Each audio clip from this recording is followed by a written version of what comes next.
Bu Lutfi itu anggota Apsiver juga, Pak. Bu Lutfi itu pengguna Apsiver juga. Iya,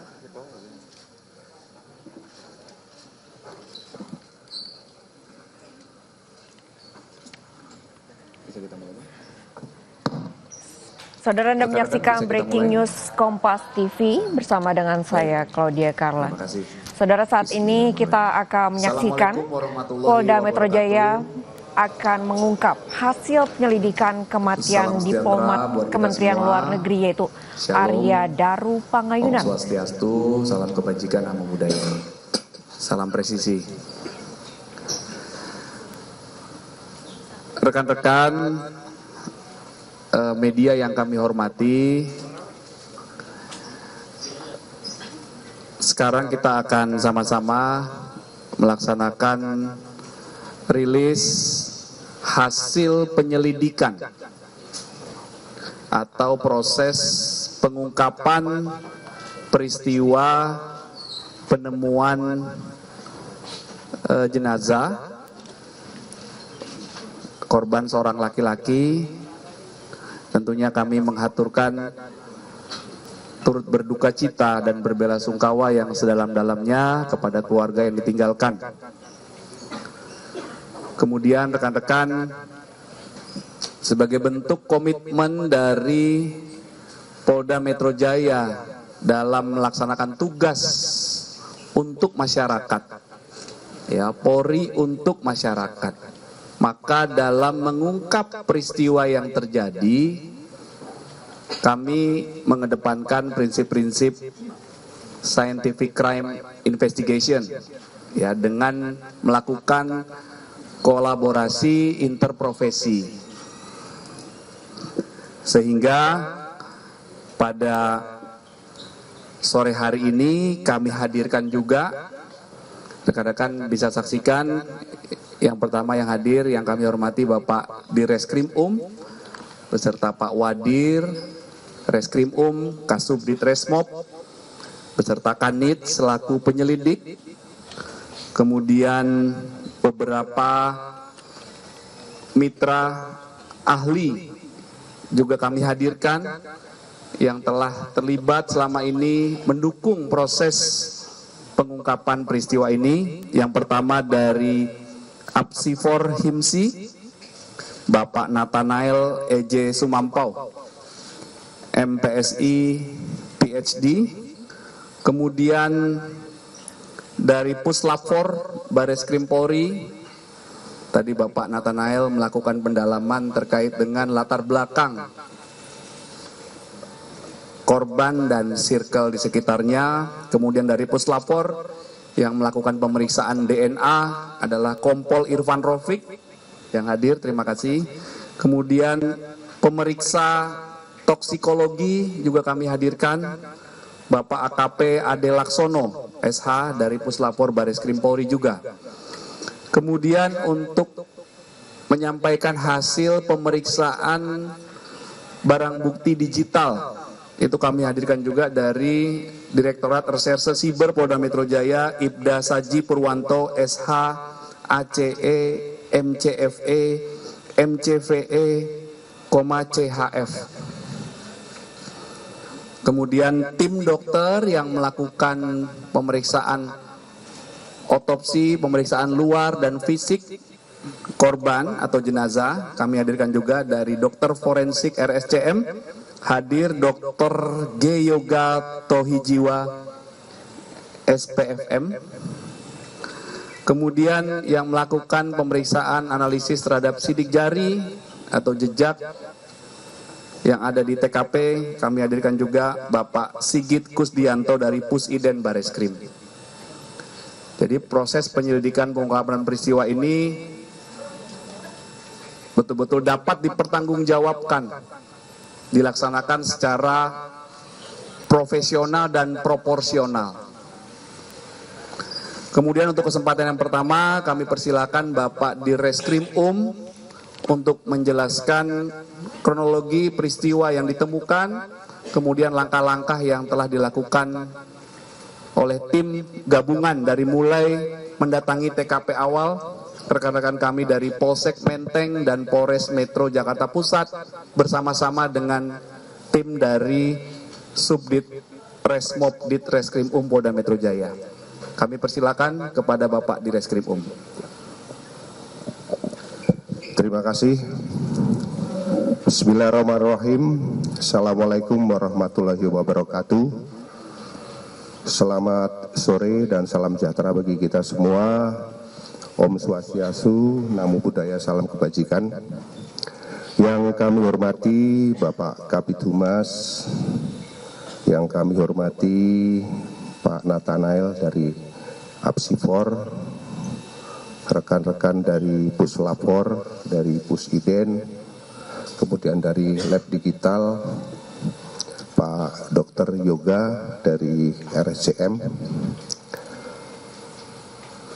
Pak Wadir, para Kasubdit Resmob beserta tim penyidik, Pak Kasubdit Penmas yang berkesempatan hadir, rekan-rekan media yang berkesempatan meliput pada sore hari ini. Pertama-tama mari kita panjatkan puji syukur kehadirat Allah Subhanahu wa taala, yang mana pada kesempatan yang baik ini kita masih diberikan nikmat karunia berupa kesehatan sehingga kita bisa berkumpul di kegiatan pada sore hari ini. Selanjutnya pada kesempatan yang baik ini kami dari keluarga besar Direktorat Reserse Kriminal Umum Polda Metro Jaya mengucapkan turut berbelasungkawa kepada keluarga korban atas meninggalnya korban. Semoga diterima oleh Allah Subhanahu wa taala. Rekan-rekan sekalian, pada kesempatan yang baik ini kami akan melakukan rilis terkait dengan penemuan sesosok jenazah yang terjadi pada hari Selasa tanggal 8 Juli 2025 sekira pukul 08.10 waktu Indonesia bagian Barat di Guest House Gondang Dia, kamar 105 di Jalan Gondang Dia Kecil, nomor 22, Kelurahan Cikini, Kecamatan Menteng, Jakarta Pusat. Selanjutnya berdasarkan penelitian bahwa jenazah tersebut dengan inisial ADP ini merupakan salah satu pegawai negeri sipil di jajaran Kementerian Luar Negeri. Perlu kami sampaikan bahwa kronologis daripada kejadian di mana pada awalnya Polsek Menteng menerima laporan adanya penemuan sesosok jenazah di sebuah rumah kos di Gondang Dia di kamar 105, di mana di dalam laporan tersebut kondisi jenazah itu di dalam keadaan mukanya dilakban. Atas kejadian tersebut, Polsek Menteng Jakarta Pusat melakukan koordinasi dengan Direktorat Reserse Kriminal Umum Polda Metro Jaya dan Polres Metro Jakarta Pusat. Selanjutnya mendatangi TKP dan melakukan olah TKP.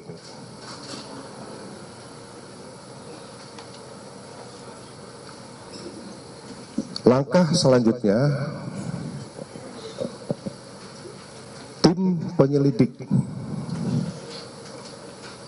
dari Subdit Resmob Polda Metro Jaya mulai melakukan atau mulai menghimpun keterangan dari para saksi. Jadi kami dari tim Subditreskrimum Polda Metro Jaya telah melakukan klarifikasi terhadap 24 orang saksi yang sebenarnya kami mengundang 26, namun masih ada 2 yang belum berkesempatan hadir. Dari 24 saksi tersebut, kami membagi beberapa klaster saksi, yaitu klaster saksi dari lingkungan keluarga, kemudian saksi dari lingkungan tempat tinggal korban, baik itu di kamar sebelah, termasuk dengan penjaga kos, termasuk pemilik kos.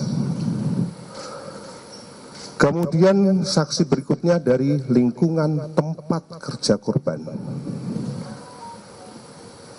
Sedangkan yang terakhir klaster dari saksi yang bisa menggambarkan profil korban atau saksi yang sempat berinteraksi dengan korban. Dari olah TKP yang dilakukan, baik itu di tempat kejadian perkara maupun di tempat lain yang pernah dilalui oleh korban sebelum kejadian, penyelidik mengamankan barang bukti berjumlah 103 unit barang bukti atau 103 jenis barang bukti. Adapun rincian daripada barang bukti tersebut kami bagi menjadi beberapa klaster. Yang pertama adalah klaster di mana penyidik mengamankan barang bukti tersebut di kantor korban. Kemudian yang kedua, penyelidik mengamankan barang bukti tersebut di tempat kos korban.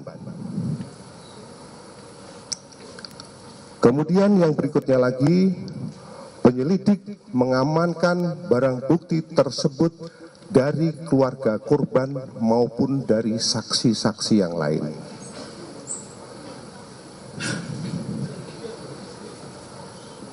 Rekan-rekan sekalian, selanjutnya berdasarkan dari keterangan daripada saksi dan barang bukti yang telah dihimpun dan diamankan oleh tim penyelidik, tim penyelidik selanjutnya melakukan koordinasi dan menggandeng para ahli terkait untuk melakukan penelitian terhadap barang bukti yang sudah kita amankan.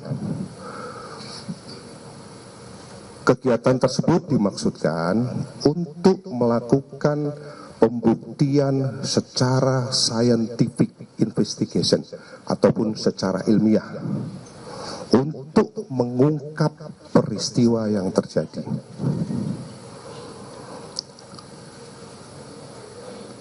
Oleh karena itu, di sini sudah kita hadirkan para ahli, maka pada kesempatan yang baik ini, kami akan memberikan kesempatan kepada para ahli untuk menyampaikan hasil pemeriksaannya masing-masing. Jadi kami harapkan hasil pemeriksaan juga yang disampaikan bisa memberikan gambaran kepada masyarakat tentang apa yang diteliti sesuai dengan keahliannya. Untuk itu, pada kesempatan yang pertama, kami berikan kesempatan kepada ahli daktiloskopi ataupun yang melakukan penelitian terhadap sidik jari. Ini dari Pusat Identifikasi Baris Krim Polri. Kami persilakan.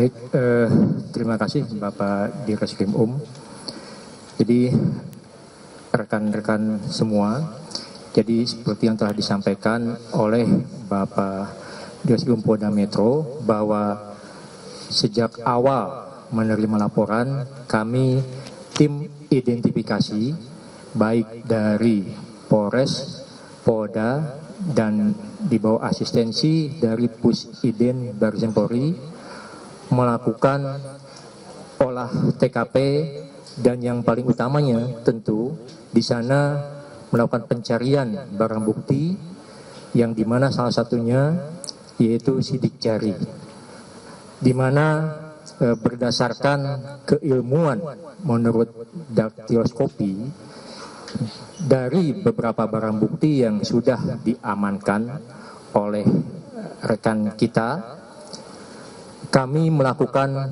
pengembangan ya. Dan salah satu yang diperoleh ya mengenai sidik jari yaitu yang terdapat pada lakban warna kuning merek Daimaru yang dimana digunakan menutup atau melilit dari saudara ADP. Dan kemudian dari lakban yang kita amankan dilakukan penelitian lebih lanjut sesuai dengan kaidah keilmuan dan juga aturan ketentuan yang ada. Ya, kita lakukan treatment yaitu melalui kimia basah, melalui kristal violet, ya, diperoleh sidik jari di mana ada beberapa sidik jari namun yang memang memenuhi syarat ataupun layak bisa diperiksa atau dibaca yaitu satu, dan kita lakukan pemeriksaan lebih lanjut ya sesuai dengan kaidah karakteristik yang ada ya, diperoleh dan dibandingkan dengan sidik jari yang dimiliki oleh saudara ADP sesuai dengan kaidah keilmuan bahwa minimal 12 karakteristik yang diperoleh yang harus ada, bahwa itu bisa dikatakan sama hasil dari pengembangan yang ada di lakban dengan sidik jari yang kita ambil dari saudara ADP memenuhi kriteria persyaratan 12 titik yang sama ya. Jadi hasil dari tim identifikasi utama terkait pencarian sidik jari bahwa di lakban yang diperoleh yaitu sidik jari dari saudara ADP. Mungkin untuk yang selanjutnya terkait barang bukti yang lain dan beliau menguatkan, kita juga ada penelitian lebih lanjut secara DNA dari laboratorium forensik. Itu yang bisa kami sampaikan. Terima kasih. Baik, terima kasih dari Pusiden sudah menyampaikan. Selanjutnya kami berikan kesempatan dari Puslapor. Ini kami harapkan ini bisa memberikan penjelasan tentang hasil pemeriksaan terhadap DNA maupun toksikologi. Kami persilakan. Assalamualaikum warahmatullahi wabarakatuh. Terima kasih Bapak Dirkrim Polda Metro Jaya dan selamat sore rekan-rekan media. Kami dari tim Puslapor Baris Krim Polri, sama seperti rekan kita dari Pusiden, itu di bawah Baris Krim bagian dari Scientific Investigation. Di dalam hal ini tugas pokok kami adalah melakukan pemeriksaan TKP kriminalistik dan pemeriksaan laboratorium kriminalistik terhadap barang bukti. Terhadap pemeriksaan TKP kriminalistik yang kami lakukan, kami tidak menemukan di TKP adanya bercak darah, sperma atau material biologi yang ada di TKP di kamar korban maupun di luar kamar korban seperti di kamar mandi dan di ruang tidur. Kami tidak menemukan adanya material biologi dari orang lain. Terus kami selanjutnya dari barang bukti yang kami ambil dari TKP, kami lanjutkan konfirmasi dengan laboratorium yang ada di kami, termasuk beberapa barang bukti yang kami terima dari rekan-rekan penyidik Polda Metro Jaya. Ada 13 item yang kami periksa. Hanya satu yang sangat menarik di sini, ada pada sisa lakban di bonggol atau gulungan lakban itu terdapat DNA daripada saudara almarhum ADP. Demikian. Terima kasih Pak Irfan. Mohon izin kami perwakilan dari tim Subdit Toksikologi Puslapfor Barreskrim Polri pada kesempatan ini izin menyampaikan hasil toksikologi.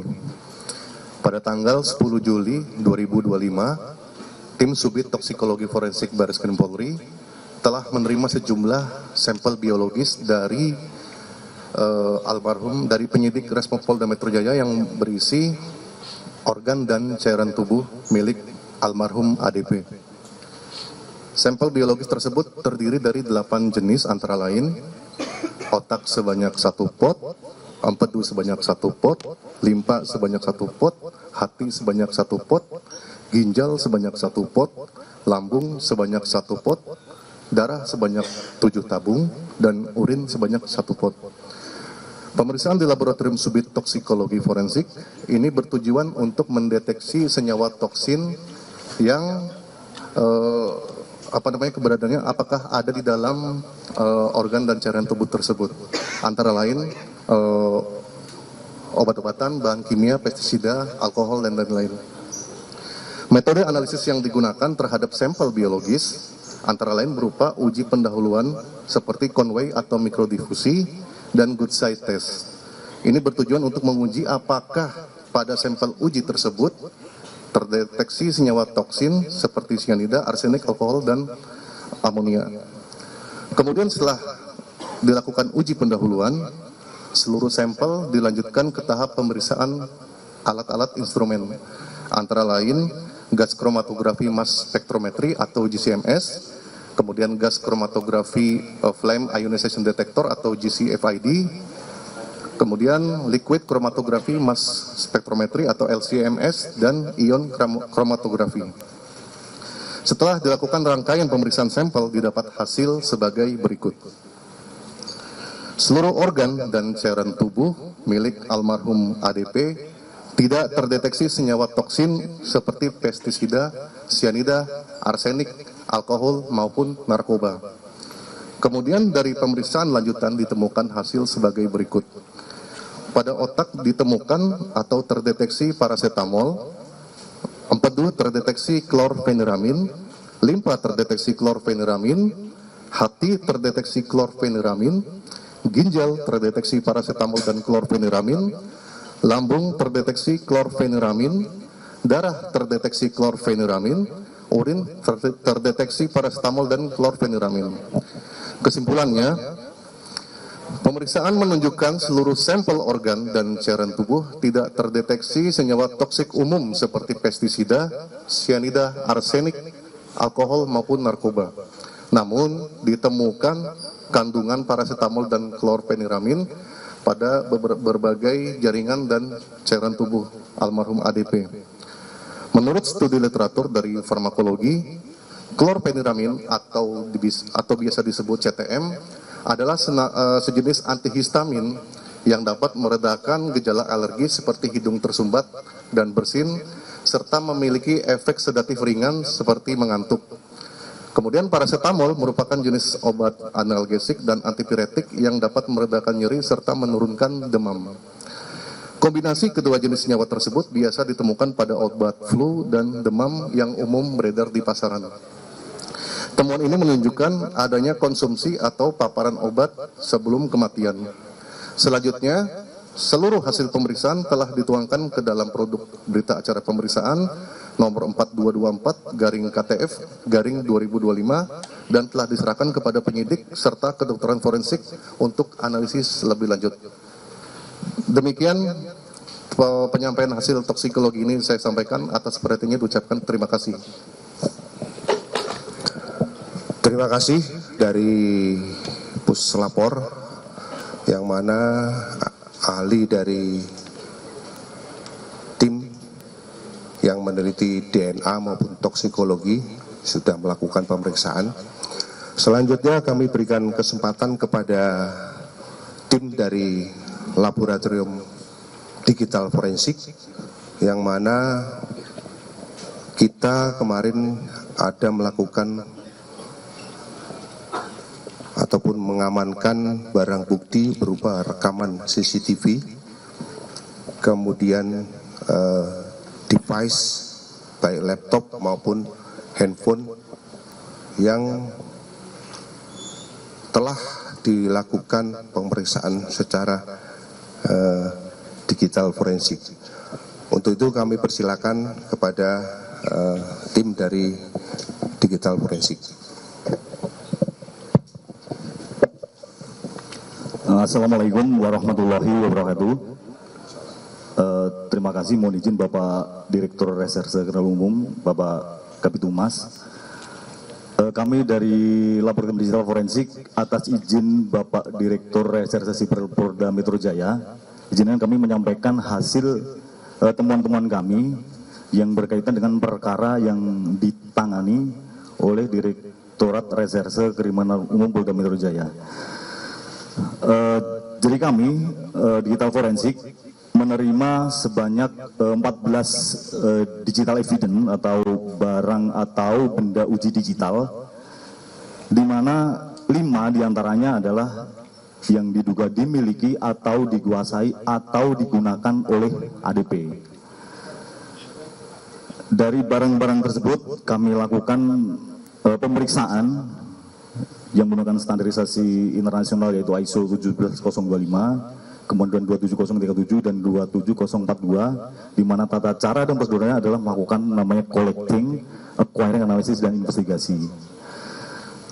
Jadi proses yang kami lakukan menggunakan prosedur namanya komputer forensik, storage forensik, mobile phone forensik, internet dan cloud forensik, kemudian multimedia forensik. Dari proses tersebut kami akan melakukan namanya relevansi terhadap peristiwa yang ditangani, baik dari amount data maupun timestamp yang terjadi. Dari report result kami melakukan pemeriksaan atau analisis terhadap file multimedia dari CCTV, gambar yang diambil dari rekaman CCTV sebanyak 20 titik. Kami melakukan analisa namanya analisa base metadata, kemudian stream data, frame by frame, dan GOP. Jadi keseluruhan file video yang kami analisa, mulai dari gambar atau video di Kemenlu, kemudian di GI, kemudian di tempat kos almarhum, kami tidak menemukan adanya motion atau gerakan atau gambar yang memiliki atau muatan tindakan kekerasan fisik. Kemudian terhadap barang-barang lainnya yang diduga dikuasai atau digunakan oleh almarhum, salah satu temuan yang menarik dari digital forensik adalah pada perangkat seluler handphone, di mana perangkat tersebut aktif pertama berdasarkan devices riwayat devices. Jadi handphone tersebut aktif pertama tanggal 29 Juni 2019, kemudian terakhir digunakan komunikasi tanggal 20 September 2022. Dari handphone tersebut kami menemukan adanya pengiriman email yang dimiliki atau digunakan oleh pengguna digital evidence.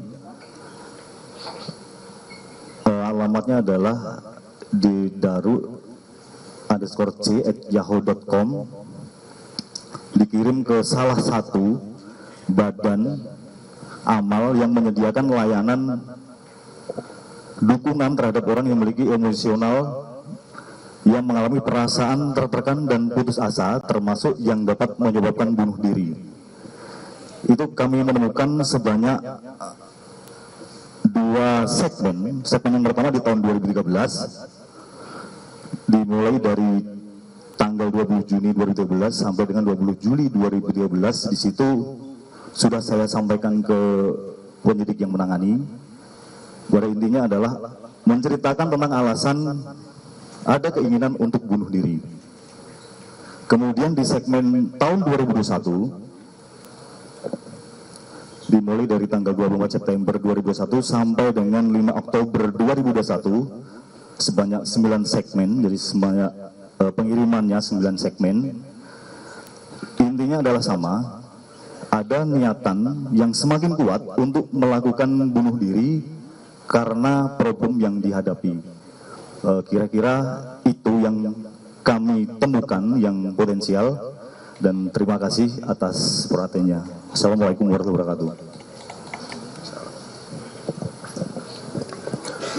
Terima kasih dari Laboratorium Digital yang sudah menyampaikan. Mungkin barangkali bisa ditambahkan terkait penelitian terhadap CCTV itu, apakah ada editing atau tidak, tadi mungkin belum ditambahkan tadi. Terima kasih.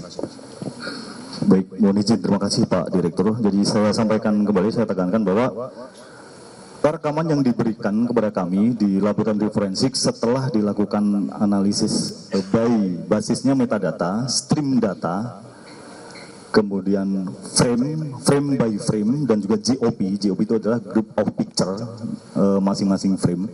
Tidak ditemukan adanya penyisipan atau pemotongan frame sepanjang video yang memiliki durasi tertentu.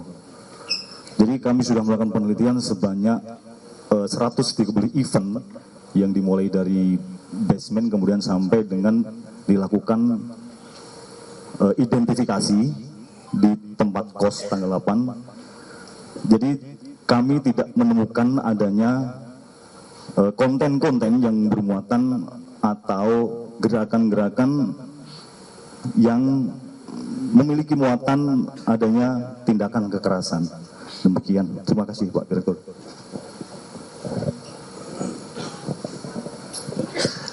Baik, terima kasih dari Laboratorium Digital yang sudah menyampaikan hasil daripada pemeriksaan secara terhadap barang bukti yang kami ajukan. Selanjutnya kami berikan kesempatan kepada ahli dari Apsifor untuk memberikan keterangan terkait dengan hasil daripada penelitian yang sudah dilakukan. Kami persilakan. Baik, terima kasih Pak Dir. Assalamualaikum warahmatullahi wabarakatuh. Selamat siang, salam sejahtera untuk kita semua, Om Swastiastu, Namo Buddhaya, salam kebajikan. Yang kami hormati Pak Dir Reskrim Polda Metro bersama dengan Pak Wadir dan juga Bapak Kabid Humas dan Bapak tim penyelidik jajaran Subdit Resmob dan juga Bapak-Bapak kolega kolaborasi interprofesi forensik. Asosiasi Psikologi Forensik Himpunan Psikologi Indonesia, kami adalah organisasi profesi dan keilmuan yang berfokus pada upaya penerapan ilmu psikologi dalam konteks penegakan hukum. Tentu berlandaskan pada prinsip ilmiah, kami menjunjung tinggi etika profesi dalam rangka upaya memahami secara holistik aspek psikososial individu. Dan sebelum menyampaikan temuan terkait hasil pemeriksaan psikologi forensik atas meninggalnya almarhum yang dengan hormat saya sebutkan namanya, Bapak Arya Daru Pangayunan, izinkan kami menyampaikan duka cita yang sangat mendalam kepada keluarga, sahabat, rekan kerja, dan seluruh pihak yang mengenal dan tentu kehilangan almarhum. Mari kita doakan almarhum, kita doakan keluarga yang ditinggalkan, kolega yang ditinggalkan. Terkait meninggalnya almarhum Arya Daru, Apsifor mendapatkan rujukan untuk melakukan pemeriksaan psikologi forensik dari Direktorat Reskrim Polda Metro untuk mendukung proses penyelidikan yang sedang berjalan. Kami sangat mengapresiasi undangan ini untuk turut terlibat dalam scientific crime investigations dengan kolega profesional dari keilmuan forensik lainnya guna mendukung upaya penegakan hukum yang menyita perhatian masyarakat. Kami membentuk tim pemeriksa yang terdiri dari 7 psikolog-psikolog yang memang memiliki pengalaman melakukan pemeriksaan psikologi forensik khususnya dengan pendekatan otopsi psikologis. Otopsi psikologis merupakan suatu proses evaluasi psikologis terhadap individu yang telah meninggal untuk kita mendapatkan gambaran pemahaman mengenai dinamika psikososial yang berkontribusi terhadap meninggalnya individu. Penggalian kondisi psikososial tersebut dilakukan dengan multi metode, multi tools, dan melibatkan multi informan. Kami mewawancara secara mendalam keluarga, rekan kerja, atasan, dan individu-individu yang mengenal almarhum. Kami juga menelaah dokumen, informasi yang relevan tentang kehidupan pribadi dan profesional almarhum, serta informasi lain yang kemudian diperhadapkan dari pihak kepolisian untuk kami memahami mengenai profil psikologis, dinamika psikososial almarhum. Tentu dalam melakukan pemeriksaan, kami APSIFOR menjunjung tinggi pendekatan trauma informed care. Artinya di sini kami menyadari bahwa setiap individu yang terlibat dalam proses wawancara kami sedang dalam proses kedukaan. Sehingga kami menekankan pentingnya empati dan keamanan psikologis dalam upaya memahami perjalanan hidup seseorang, termasuk mereka yang telah wafat. Jadi seluruh proses ini kami lakukan dengan sangat hati-hati, kami berpegang teguh pada kode etik profesi psikologi Indonesia.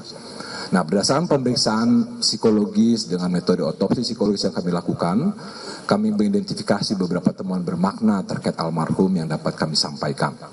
Yang pertama, almarhum merupakan individu yang dikenal di lingkungannya sebagai pribadi dengan karakter positif. Beliau bertanggung jawab, suportif terhadap rekan kerja, pekerja keras, sangat diandalkan, dan merupakan individu yang peduli terhadap lingkungannya. Sebagai sosok yang kedua, sebagai sosok yang selalu berusaha menampilkan karakter diri, kualitas diri yang positif di lingkungan, almarhum mengalami kesulitan dalam mengekspresikan emosi negatif yang kuat, terutama dalam situasi tekanan yang tinggi. Tekanan tersebut dihayati secara mendalam sehingga mempengaruhi bagaimana almarhum memandang dirinya, memandang lingkungan, memandang masa depan. Almarhum berusaha menginternalisasi berbagai emosi negatif yang dirasakan dan berupaya untuk tidak menunjukkannya di depan orang lain. Meskipun demikian, kami menemukan bahwa pada almarhum ada riwayat di mana almarhum berupaya untuk mengakses layanan kesehatan mental secara daring. Terakhir kali dari data-data yang dihimpun, kami melihat kurang lebih sekitar tahun 2021. Awalnya dari data yang dihimpun di tahun 2013. Yang ketiga, ini kami pikir juga sangat penting bagaimana kita memahami situasi kehidupan almarhum, bahwa masa akhir kehidupannya sebagai diplomat, almarhum tugas yang sangat mulia melakukan perlindungan terhadap warga negara Indonesia. Almarhum adalah pekerja kemanusiaan. Beliau memikul berbagai tanggung jawab, menjalankan tugas peran profesional, sekaligus peran-peran humanistik sebagai pelindung, pendengar, sebagai rescuer, penyelamat bagi WNI yang terjebak dalam situasi krisis demi memastikan bahwa negara hadir bagi WNI yang ada di luar negeri. Bapak Ibu sekalian, perlu kita ketahui bahwa peran tersebut tentu menuntut empati yang tinggi, kepekaan emosional yang mendalam, ketahanan psikologis, sensitivitas sosial, yang ini semua tentu menimbulkan dampak seperti burnout, compassion fatigue atau kelelahan kepedulian, terus terpapar dengan pengalaman-pengalaman penderitaan, vicarious trauma. Nah, dinamika psikologis tersebut kami temukan di masa akhir kehidupannya. Yang keempat, meskipun menghadapi dinamika psikologis yang kompleks, karakteristik kepribadian almarhum yang berusaha untuk menekan apa yang dirasakan membuat almarhum cenderung sulit untuk atau mengalami hambatan dalam mengelola kondisi psikologis negatif yang dialaminya secara adaptif dan cenderung berusaha untuk menutupinya. Dinamika dalam diri tersebut membuat almarhum mengalami hambatan personal untuk mengakses dukungan, bantuan psikologis dari lingkungan terdekat, dari tenaga profesional kesehatan mental.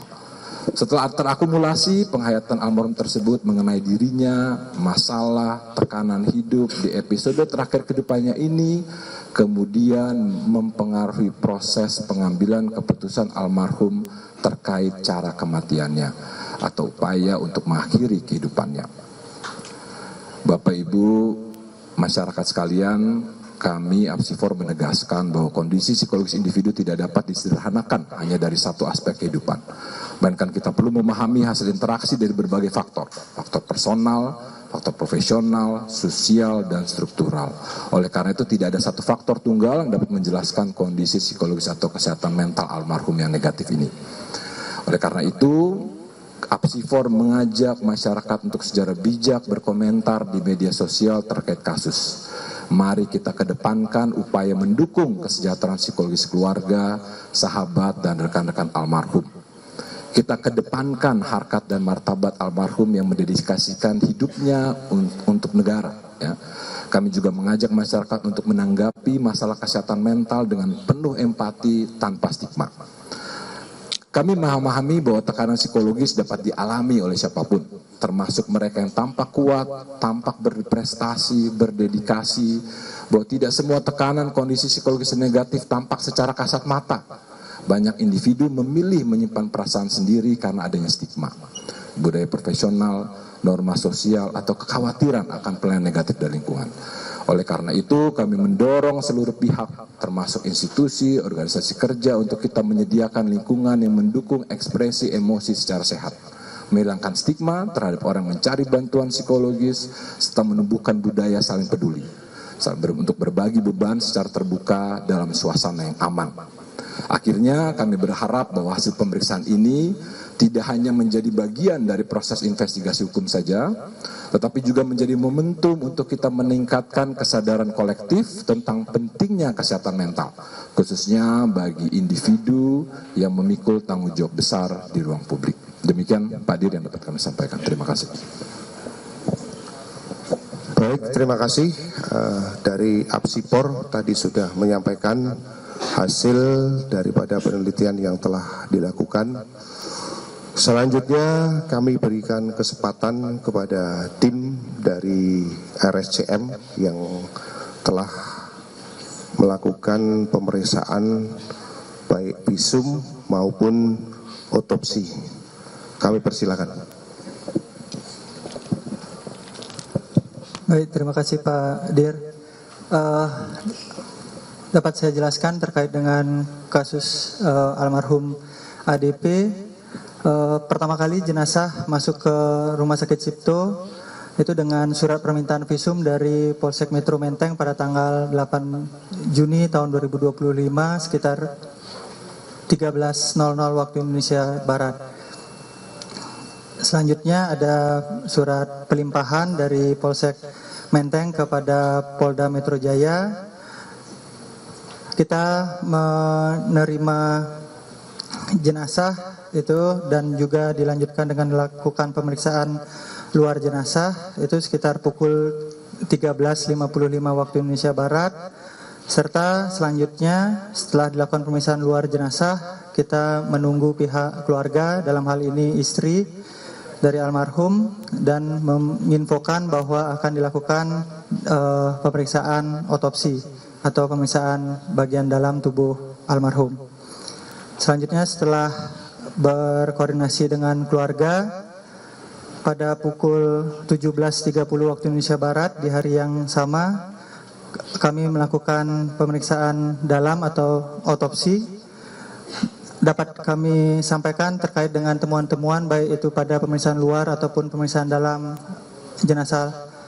Yang pertama, ditemukan adanya luka terbuka dangkal dengan tepi tidak rata pada bibir bawah bagian dalam. Selanjutnya terdapat luka-luka lecet pada pipi kanan dan pada leher, yang terdiri dari 1 buah luka lecet di pipi kanan dan ada 5 buah luka lecet di bagian leher.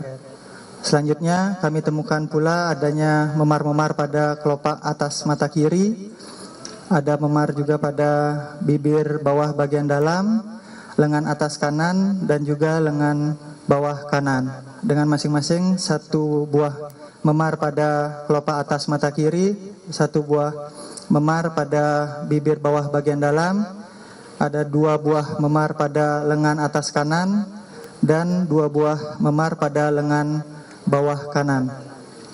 Selanjutnya dari hasil pemeriksaan otopsi, karena ditemukan adanya luka-luka pada daerah leher, kami melakukan otopsi menggunakan teknik khusus leher dengan upaya mendalami apakah luka-luka yang terdapat pada bagian luar itu ada berdampak terhadap organ-organ di dalam leher. Selanjutnya dapat kami laporkan bahwa pada otot-otot leher itu tidak ditemukan adanya resapan darah. Selanjutnya pada batang tenggorok itu berisi lendir dan busa halus berwarna putih kemerahan. Selanjutnya kami temukan pada organ dalam, itu pada kedua paru ditemukan adanya sembab paru atau pembengkakan pada paru, serta pada seluruh organ-organ dalam itu kami temukan adanya pelebaran pembuluh darah dan juga bintik-bintik perdarahan. Dari pemeriksaan-pemeriksaan tersebut, seluruh organ kita ambil sampel jaringannya, baik itu untuk dilakukan pemeriksaan toksikologi dan juga pemeriksaan histopatologi. Pemeriksaan awal toksikologi di Rumah Sakit Cipto dilakukan pemeriksaan penyaring nafsa dan juga alkohol menggunakan sampel urin, didapatkan hasil negatif. Walaupun hasilnya negatif, tetap kita lakukan konfirmasi ke Puslapfor dengan hasil seperti yang disampaikan tadi. Selanjutnya dari hasil pemeriksaan histopatologi, kita konfirmasi luka yang ada di bibir bagian dalam, didapatkan hasil dari histopatologi forensik bahwa terdapat gambaran perdarahan pada luka tersebut yang sesuai dengan tanda intravitalitas luka. Artinya luka tersebut terjadi pada saat almarhum masih hidup. Selanjutnya ditemukan gambaran kekurangan oksigen, baik itu pada jaringan jantung, adanya gambaran jejas kekurangan oksigen akut. Selanjutnya pada paru ditemukan adanya gambaran perbendungan disertai pembengkakan.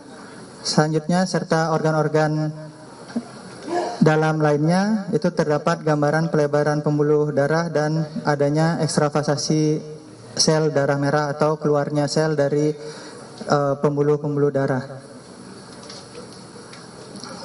Dapat kami simpulkan bahwa dari hasil pemeriksaan forensik itu pada pemeriksaan terhadap mayat laki-laki berusia sekitar 39 tahun dan bergolongan darah O ini ditemukan adanya luka terbuka dangkal pada bibir bagian dalam, luka-luka lecet pada wajah dan leher, serta memar-memar pada wajah, bibir bagian dalam, dan anggota gerak atas kanan akibat kekerasan tumpul.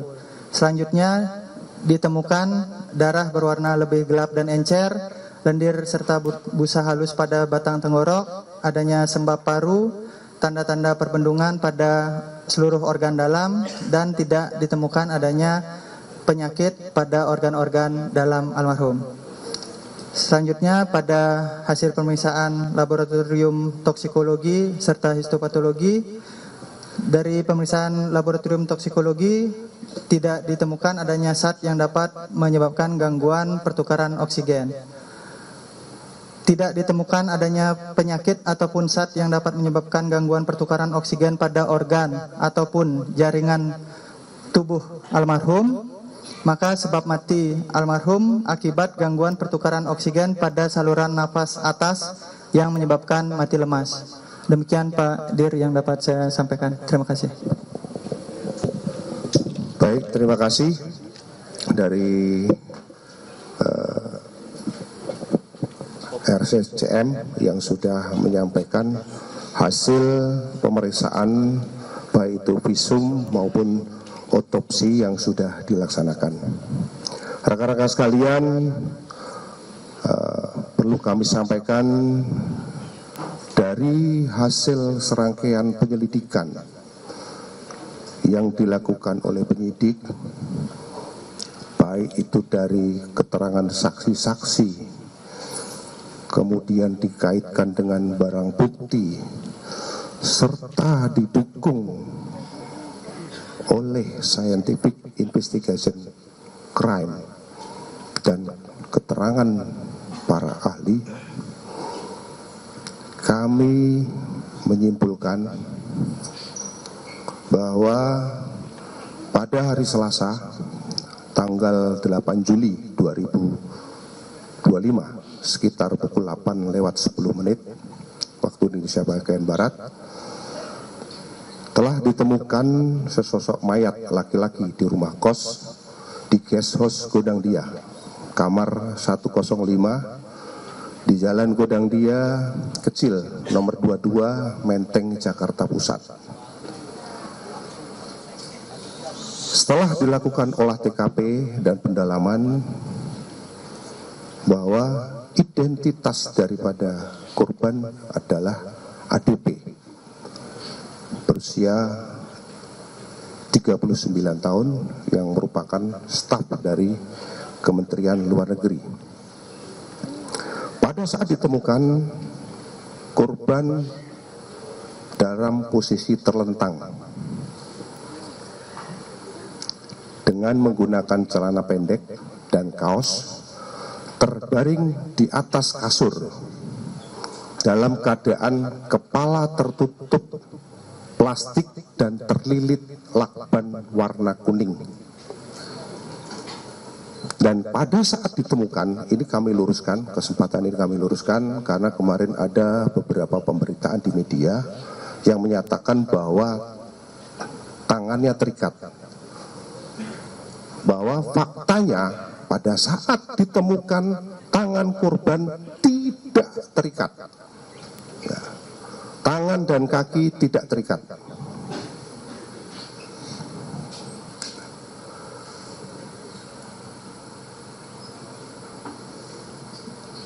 Pada saat ditemukan, posisi kamar korban dalam keadaan terkunci. Perlu kami jelaskan bahwa ketika ditemukan tersebut, kunci daripada kamar korban ini ada 3 lapis. Yang pertama adalah lapisan dengan menggunakan kartu tap, itu bisa diakses dari luar.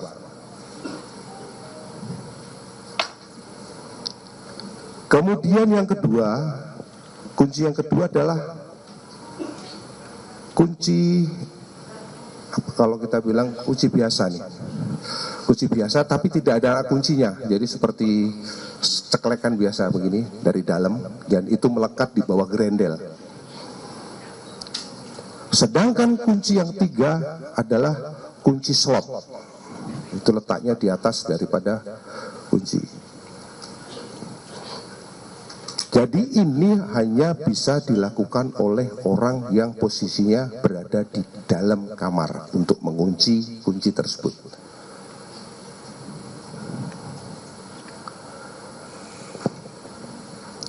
Kemudian setelah dilakukan penelitian terhadap TKP, tidak ada akses lain untuk memasuk ke dalam kamar tersebut selain pintu maupun jendela. Karena di samping ini adalah tembok, belakang juga tembok. Sedangkan penyelidik telah melakukan pengecekan dan penelitian secara mendalam terhadap plafon, dan itu plafon tidak ada yang rusak.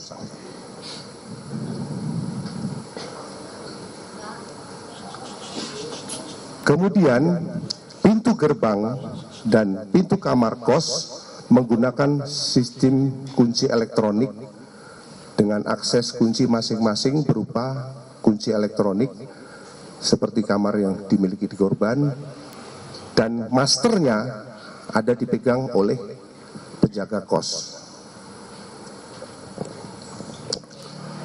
Selanjutnya, dari hasil pengujian terhadap barang bukti yang dilakukan oleh laboratorium forensik digital terkait CCTV yang ada dari 20 titik CCTV, didapatkan hasil korban mulai berangkat dari kantor pada hari Senin tanggal 7 Juli 2025 sekira pukul 07.03. Kemudian di kantor pada pukul ini kami perlihatkan ini CCTV-nya.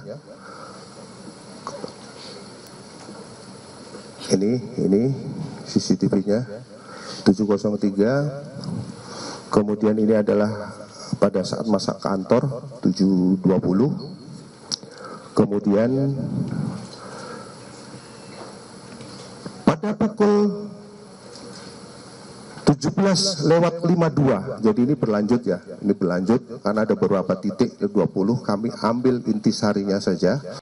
Pada pukul 17:52 ini ya, 11:52 korban terpantau berada di Mall Grand Indonesia.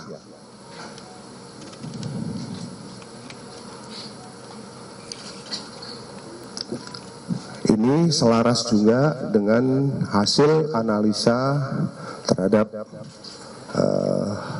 IT daripada profil korban. Selanjutnya,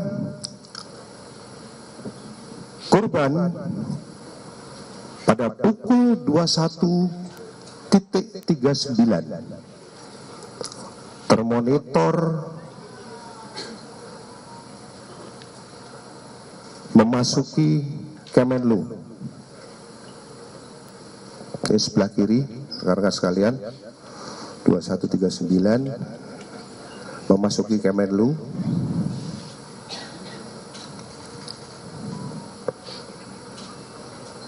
Selanjutnya korban berada di rooftop gedung Kemenlu di lantai 12 pada pukul 21.43 lewat.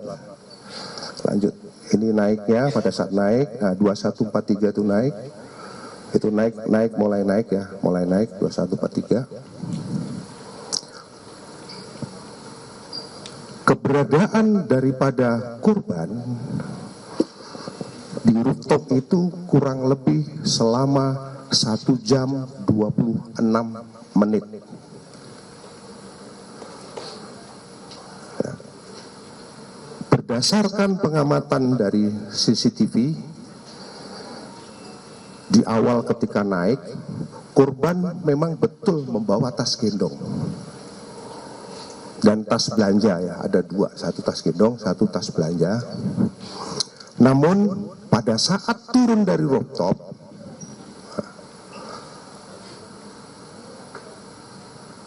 korban sudah tidak membawa tas gendongnya kembali maupun tas belanjanya. Jadi pada saat naik membawa, pada saat turun itu korban sudah tidak membawa lagi. Selanjutnya, ini pada saat turun korban sudah tidak membawa nih. Yang di tengah ya, rekan-rekan sekalian. Nah, ini yang di tengah, ini terlihat korban sudah tidak membawa tas ini. 23.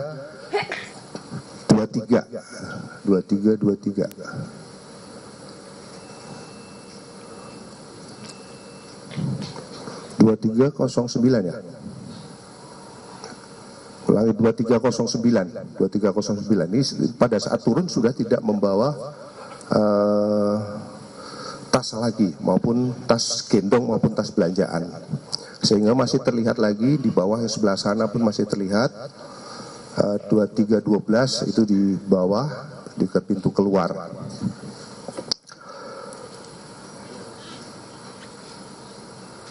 Rekan-rekan sekalian, selanjutnya pada pukul 23.23 korban termonitor masuk di pintu kos. Ini malah pintu kos ini sebelah kiri. Saya ulangi, nah ini pintu kos. Ini pintu kos, ada pintu kos ini. Ini terpantau mulai masuk ke dalam kamar dan kemudian ini membuang sampah. Lanjut. Dan pada hari Selasa tanggal 8 Juli 2025 pukul 7:39 di sini. Setelah pintu dibuka,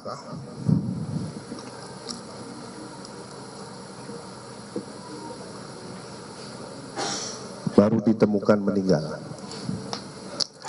Rekan-rekan sekalian, perlu kami sampaikan dari berdasarkan hasil pemeriksaan terhadap file CCTV yang dilakukan oleh Laboratorium Digital Forensik, disimpulkan bahwa tadi sudah disampaikan sepanjang durasi video dimaksud, pada setiap framenya saling bersesuaian dengan tidak ditemukan adanya pemotongan ataupun penyisipan frame pada file multimedia jenis video. Ini sudah kami sampaikan. Kemudian yang kemarin menjadi bahasan di media, kenapa arahnya itu berubah ketika pada saat mulai mencongkel. Kemarin kami sudah melakukan konfirmasi dengan mohon maaf, dengan istri daripada korban terkait dengan CCTV kenapa bergeser. Hal tersebut terjadi setelah adanya permintaan dari istri kepada penjaga kos waktu itu lewat telepon, via telepon kepada penjaga kos atas nama Siswanto, saudara S, untuk mendobrak kamar milik korban, sehingga penjaga kos meminta izin kepada pemilik kos untuk melakukan pendobrakan, dan hal tersebut disikapi oleh pemilik kos dengan menggeser sudut CCTV dan memastikan tindakan yang dilakukan oleh penjaga tersebut dengan maksud untuk memastikan tindakan yang dilakukan oleh penjaga tersebut.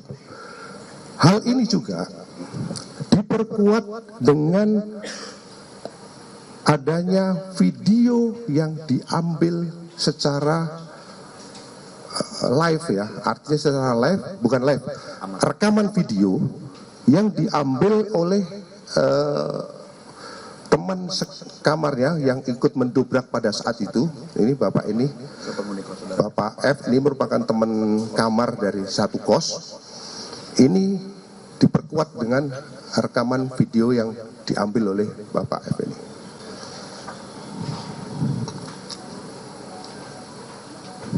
Rekan-rekan sekalian, itu dari analisis terhadap CCTV yang kita kumpulkan. Selanjutnya berdasarkan pemeriksaan digital forensik terhadap device, baik itu laptop, kemudian MacBook maupun Samsung Note, ya, ada handphone Samsung Note yang ditemukan di kamar korban. Ini ada satu handphone yang ditemukan di kamar korban. Ditemukan adanya histori pencarian tentang beberapa penyakit yang dialami oleh korban. Selain itu ditemukan riwayat komunikasi dengan pengguna akun. Tadi sudah disampaikan oleh tim dari digital forensik.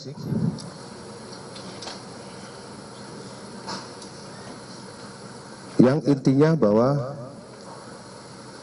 yang terpenting terhadap hasil penelitian ini bahwa belum ditemukan adanya informasi ataupun dokumen elektronik yang berisi muatan ataupun ancaman baik fisik maupun psikis maupun ancaman kekerasan terhadap korban. Jadi saya ulangi lagi, dari hasil penelitian secara digital tidak ditemukan ancaman fisik maupun psikis terhadap korban, termasuk ancaman kekerasan. Selanjutnya, berdasarkan hasil pemeriksaan sidik jari yang dilakukan oleh Pusiden Baris Krim Polri terhadap barang bukti berupa lakban kuning merek Daimaru dan 1 buah gelas kaca terhadap korban, bahwa lakban yang ditemukan pada jenazah adalah lakban yang dibeli ya, lakban yang dibeli bersama istrinya di salah satu toko di Yogyakarta. Ini kami sudah konfirmasi dan kemarin sampel yang sama itu sudah diserahkan sama kami. Kemarin sudah kita kembalikan lagi ya sampelnya kalau tidak salah ya.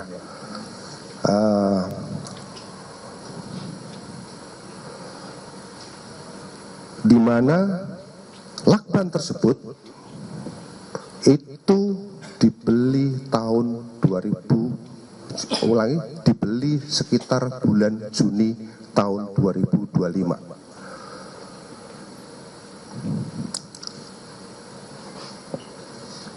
Selanjutnya, berdasarkan pemeriksaan daripada DNA yang dilakukan oleh Puslapor Bareskrim dengan meliti terhadap 11 barang bukti dan melakukan uji terhadap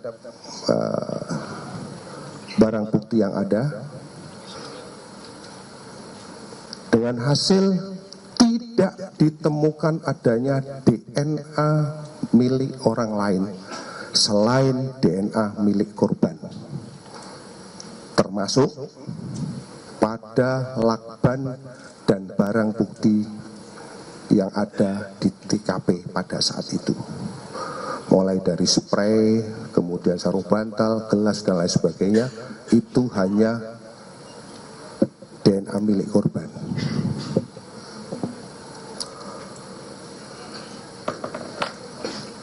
Selanjutnya, berdasarkan hal tersebut, penyelidik juga menggandeng daripada Apsifor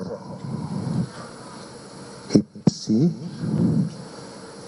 untuk melakukan pemeriksaan secara psikologi forensik, baik kepada keluarga, kepada rekan-rekan kerja yang mungkin bisa atasan, bisa teman kecil dan lain sebagainya, termasuk orang-orang yang berhubungan pada saat itu.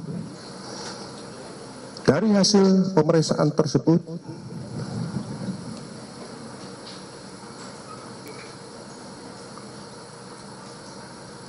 disimpulkan bahwa indikator daripada kematian daripada ADP ini mengarah pada indikasi meninggal tanpa keterlibatan pihak lain.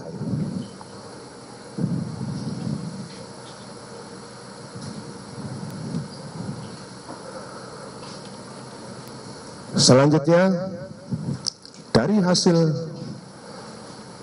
pemeriksaan terhadap toksikologi yang dilakukan oleh Puslapor Baris Krim Polri terhadap sampel-sampel organ yang sudah setelah dilakukan otopsi, baik itu dari otak, empedu, limpa, hati, ginjal, lambung, darah dan urin, ditemukan adanya kandungan paracetamol dan klorperiphenylamin atau yang sering disebut CTM. Hal ini sesuai dengan temuan barang bukti berupa obat-obatan yang ditemukan oleh penyelidik. Selanjutnya, tim forensik dari RSCM yang melakukan otopsi terhadap tubuh korban dan melakukan pemeriksaan luar terhadap korban menemukan hasil, yaitu luka lecet pada wajah dan leher, luka terbuka pada bibir dalam, memar pada wajah, bibir dan anggota gerak atas kanan, serta terdapat tanda-tanda perbendungan. Pada pemeriksaan dalam, ditemukan darah berwarna lebih gelap dan encer, lendir dan busa halus pada batang tengkorak, sembab paru-paru, tanda-tanda perbendungan pada seluruh organ dalam, dan tidak ditemukan adanya penyakit pada organ dalam. Pada pemeriksaan laboratorium toksikologi, tidak ditemukan zat yang menyebabkan gangguan pertukaran oksigen. Tidak ditemukan adanya penyakit atau zat yang dapat menyebabkan gangguan pertukaran oksigen pada organ ataupun jaringan pada korban. Maka sebab kematian korban adalah akibat gangguan pertukaran oksigen pada saluran pernapasan atas yang menyebabkan mati lemas. Rekan-rekan sekalian, dari serangkaian tindakan dan kegiatan yang dilakukan oleh penyelidik, mulai dari mendatangi TKP, kemudian melakukan pemeriksaan terhadap saksi-saksi, mengumpulkan barang bukti, kemudian kita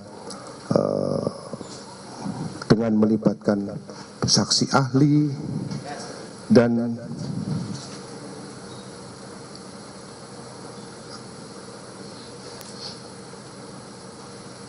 pada kesempatan yang baik ini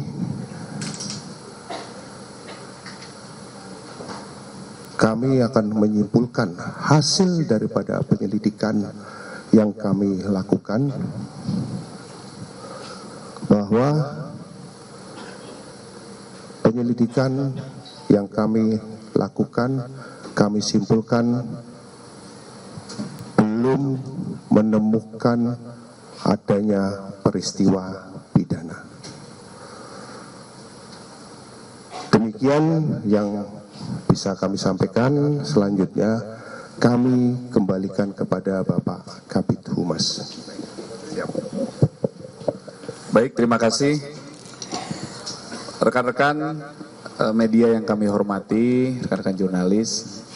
Selanjutnya kami persilahkan rekan-rekan untuk melakukan pendalaman terkait dengan apa yang sudah dijelaskan oleh beberapa pihak dan juga tim penyelidik. Kami mulai dari sebelah kiri kami ya. Tolong mic-nya. Dari mana, kemudian pertanyaannya ditujukan ke mana ya? Mas dan Mbak sekalian. Ya, sebelah kiri silakan. Ya, selamat sore Bapak-Bapak sekalian. Terima kasih atas waktunya. Saya Niko Anggriawan dari Kompas TV. Mungkin dari Polda Metro Jaya mungkin bisa memberikan informasi terkait dengan, kami mendapat informasi bahwa apakah si Arya Darupangayunan ini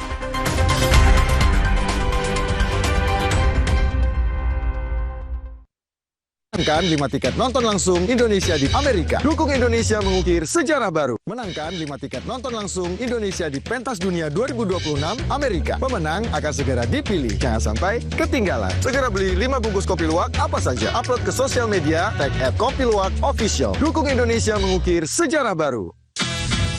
Menangkan 5 tiket nonton langsung Indonesia di Pentas Dunia 2026 Amerika. Beli 5 bungkus kopi luwak limited edition, foto 5 kemasan dan struk asli. Upload ke sosial media, tag @kopiluwak_official. Dukung Indonesia mengukir sejarah baru. Kok yang ini, Pak? Kalau tutupnya aja gini, isinya gimana? Tidak semua air itu sama. Aqua dalam galon yang dibersihkan 20 kali, diisi tanpa tersentuh tangan dan ditutup sempurna. Aqua, 100% murni, 100% aman. Dipo, investigasi setiap Senin, pukul 8:30 malam. Aku sering melihat galon cuci ulang disimpan di tempat yang kotor. Jujur takut, bersih nggak ya untuk anak dan keluargaku? Kami mengerti kekhawatiran ibu. Untuk itu, Le Mineral menggunakan galon yang selalu baru agar terjamin kebersihannya. Le Mineral. Cerita Rasa, Sabtu, pukul 10:30 siang di Kompas TV. Aku sering melihat